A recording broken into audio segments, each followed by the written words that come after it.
Selon ce que l'on raconte dans l'Amérique profonde, tous les 23 ans et durant 23 jours, un monstre séculaire, ailé et avide de chair humaine, qui aurait pour nom le Creeper, terroriserait la population. Que faire lorsque ce Creeper nous a choisi comme proie? Rien, à part peut-être croiser les doigts en espérant qu'aucune partie de notre corps ou qu'aucun de nos organes ne soit devenu la cible de ce terrifiant boogeyman. Car pour pouvoir subsister, le Creeper doit exclusivement se nourrir de ce que se constitue notre corps humain. Pour voir, le Creeper doit manger des yeux. D'ailleurs, Dari en a fait les frais dans le premier épisode. Le Creeper avait détecté un esquis sentiment de peur dedans. Pour respirer, quoi de mieux que de bons poumons de jeunes victimes. Et le plus important pour vivre, dévorer le cœur. D'ailleurs, ce cher Creeper en a tellement ingurgité qu'il en est devenu quasiment immortel. En plus d'attribuer d'horribles souffrances à ses victimes, le Creeper a également une apparence à faire trembler les plus grands caïds. En premier lieu, le Creeper essaye de dissimuler son apparence en se faisant passer pour un humain. Il se dissimule derrière un grand impair noir,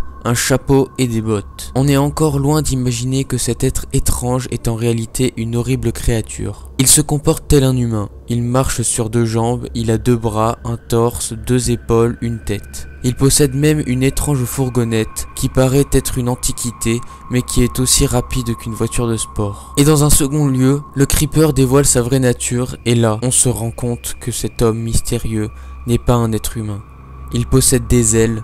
Son crâne est arboré d'une sorte de collerette qui se déploie lorsqu'il se sent menacé, et sa peau est comme revêtue d'une sorte d'écaille. Un nouveau boogeyman est né pour hanter vos nuits.